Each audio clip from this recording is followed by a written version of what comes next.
Police ও বিএসএফের যৌথ অভিযানে উদ্ধার কোটি টাকা মূল্যের নেশা জাতীয় ট্যাবলেট। কাটিগড়ার থানার ওসি জোসেফ বি কেভমের নেতৃত্বে পুলিশের এক দল ও বিএসএফ শিলচর হেডকোয়ার্টার এবং 170 বিয়ের বিএসএফ ও হরিনগর বিওপির জওয়ানদের যৌথ অভিযানে কাটিগড়া তৃতীয় খণ্ড থেকে 2 কেজির অধিক 20,000 নেশা জাতীয় ট্যাবলেট ও পাচারের কাজে ব্যবহৃত একটি বাইক বাজেয়াপ্ত করা হয়।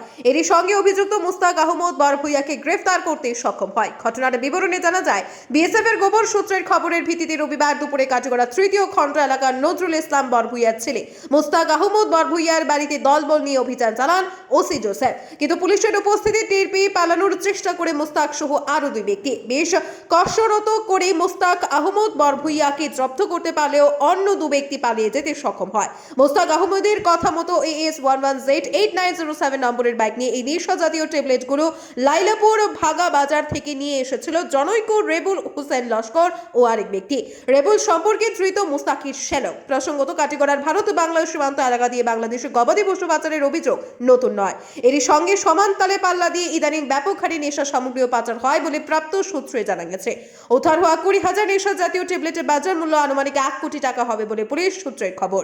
ধৃত মুস্তাককে বর্তমানে কাটিগড়া থানায় রেখে টানা জিজ্ঞাসাবাদ চালিয়ে যাচ্ছে পুলিশ। পুলিশ ও বিএসএফ এর যৌথ অভিযানে উদ্ধার কোটি টাকা মূল্যের নেশা জাতীয় ট্যাবলেট। কাটিগড়ার থানার ওসি জোসেফ বি কেভমের নেতৃত্বে পুলিশের এক দল ও বিএসএফ শিলচর হেডকোয়ার্টার এবং 170 বিয়ের বিএসএফ ও হরিনগর বিওপির জওয়ানদের যৌথ অভিযানে কাটিগড়া তৃতীয় খণ্ড থেকে 2 কেজির অধিক 20,000 নেশা জাতীয় ট্যাবলেট ও পাচারের কাজে ব্যবহৃত একটি বাইক বাজেয়াপ্ত করা হয়। এরই সঙ্গে অভিযুক্ত মুস্তাক আহমদ বরভুইয়াকে গ্রেফতার করতে সক্ষম হয়। ঘটনার বিবরণে জানা যায়, বিএসএফ এর গোপন সূত্রের খবরের ভিত্তিতে রবিবার দুপুরে কাটিগড়া তৃতীয় খণ্ড এলাকার নজরুল ইসলাম বরভুইয়ার ছেলে মুস্তাক আহমদ বরভুইয়ার বাড়িতে দলবল নিয়ে অভিযান চালান ওসি জোসেফ। কিন্তু পুলিশের উপস্থিতি টের পেয়ে পালানোর চেষ্টা করে মুস্তাক সহ আরো 2 ব্যক্তি বেশ কষ্টরত করে মুস্তাক আহমদ বরভুইয়াকে জব্দ করতে পারলেও অন্য 2 ব্যক্তি পালিয়ে যেতে সক্ষম হয়। মুস্তাক আহমদের কথা মতো AS 11Z8907 নম্বরের বাইক নিয়ে এই নেশা জাতীয় ট্যাবলেটগুলো লাইলাপুর ভাগা বাজার থেকে নিয়ে এসেছিল জনৈক রেবুল হোসেন লস্কর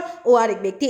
রেবুল সম্পর্কে ধৃত মুস্তাকির শ্যালক। প্রসঙ্গত, কাটিগড়ার ভারত বাংলাদেশ সীমান্ত এলাকা দিয়ে বাংলাদেশে গবাদি পশু পাচারের অভিযোগ নতুন নয়।